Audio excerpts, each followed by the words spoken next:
This story happened when I was younger. My granddad has since died, nearly 5 years ago. My granddad used to live in a big house in London. He lived on his own since his wife died many years ago in that house.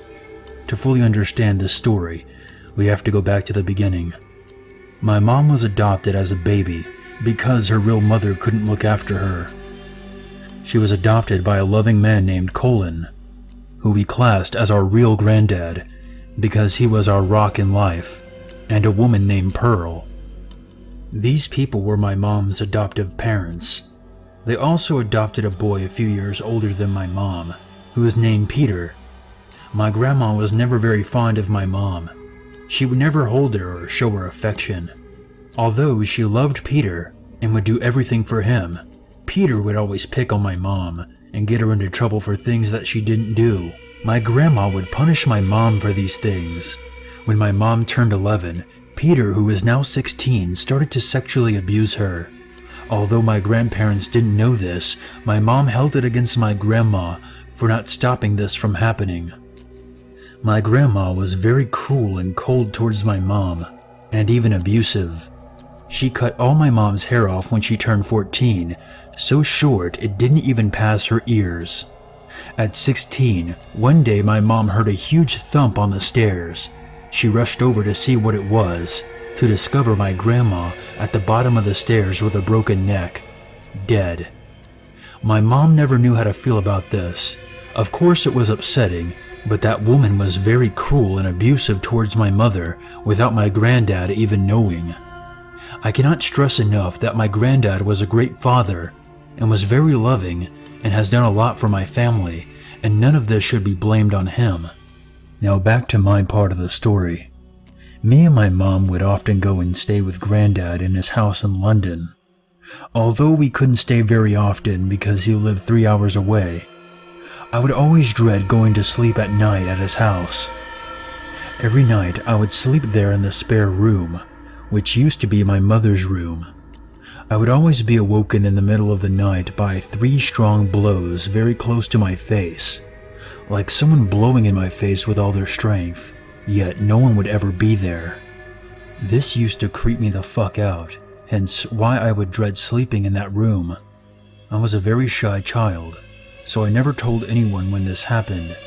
This would happen every night I slept at my granddad's, until he died and we no longer went to sleep at his house. I have since told my mom about how I used to dread sleeping there and waking up to blowing in my face. She told me something that made my heart sink. When my mom still lived in that house after my grandma died, she would wake up to 3 strong blows in her face every single night. She thought this might have been the wind in her room, and so she started sleeping in the living room on the sofa. Then she was woken up again in the middle of the night from another 3 very strong blows in her face. A few years before my grandfather's death, he started telling us that he would see a black figure standing over his bed, occasionally at night. Because he was very old, my mom just assumed that it was his mind playing tricks on him. One morning he was found dead in his bedroom, on the floor, leaning against his bed. The night I found out about his death, I had a dream that I was in his room with him. He was asleep in his bed, and there was a black figure standing over him, getting closer and closer to him.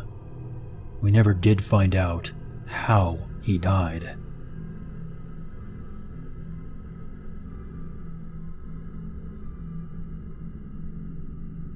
This story happened to me when I was 17 years old, but before I go and explain the story, I would like to give a bit of backstory first. So I started believing in the paranormal when I was 11 years old. My aunt lived in this weird house where you could just sense that someone or something was in the house with you, especially in the basement. As I gradually got older, I always seemed to have experiences no matter where I was. I honestly don't know if spirits are attracted to me or if it's a spirit that my adopted aunt unleashed while playing with a Ouija board, following me around and taunting me. Either way, no matter where I went, I would always seem to have paranormal experiences.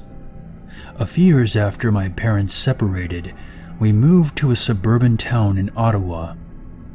It was just my mom, my younger brother, and I. We moved into a town home with 3 bedrooms, 2 bathrooms, and an unfinished basement. My mother and younger brother had moved in before I did, since we weren't all living together before moving into the town home.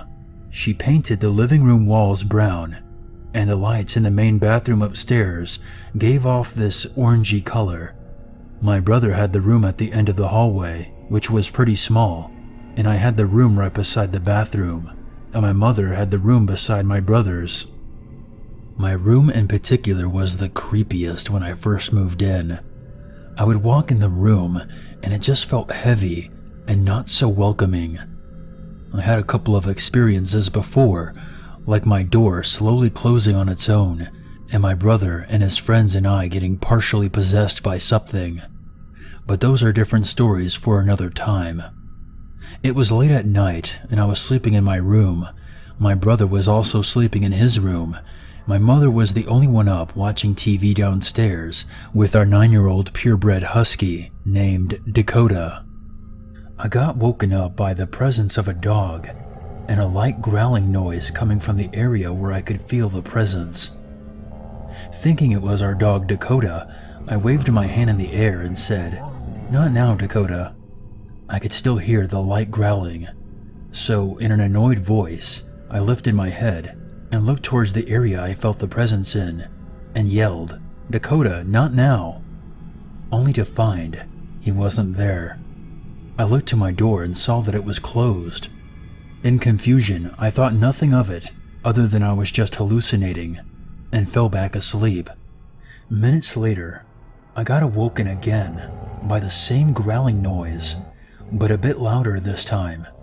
Again, I waved my hand in the air and said, "Not now, Dakota." And again, he kept growling. I yelled, "Dakota, not now," only to find him not there.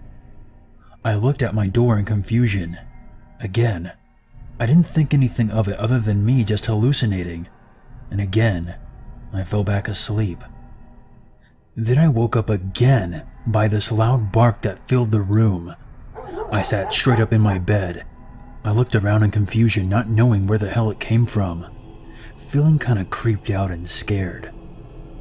I got up from my bed and ran downstairs to see our dog Dakota beside my mom on the ground. Even though I knew he couldn't have been off in my room, there was another part of me that thought my mind was playing tricks on me, so I asked her, "Hey Mom, was Dakota in my room just now?" She looked over at me in confusion.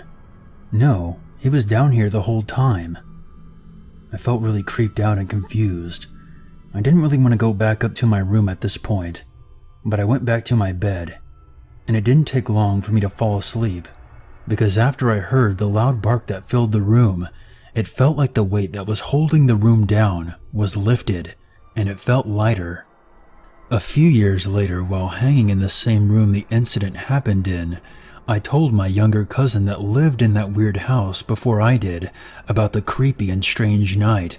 She told me that it could have been our great-grandmother. I looked at her in confusion and asked how could this be, and she told me that during the time that she had Alzheimer's disease before her death, she would make little barking noises. I looked at her funny and asked her why she would do that.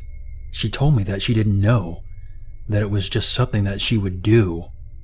Well, great-grandma, if that was you that scared whatever the hell was in my room away, I thank you very much, and I miss you.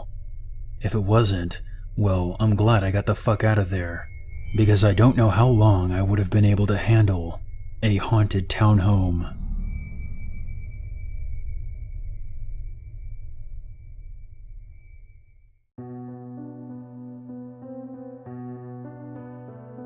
Hey guys, Unit 522 here, and I want to thank you very much for watching my video.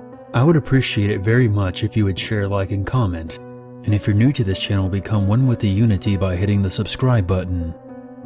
If you have a scary story or experience that you want featured on this channel, you can always send it to my email or post it on the Free Horror Stories subreddit. The links for those can be found in the description below. If you would like to help out this channel even more, consider a PayPal donation. And for more updates, be sure to follow me on Twitter. There's nothing wrong with a little darkness in your life, as long as you never forget there's always a reason to be afraid.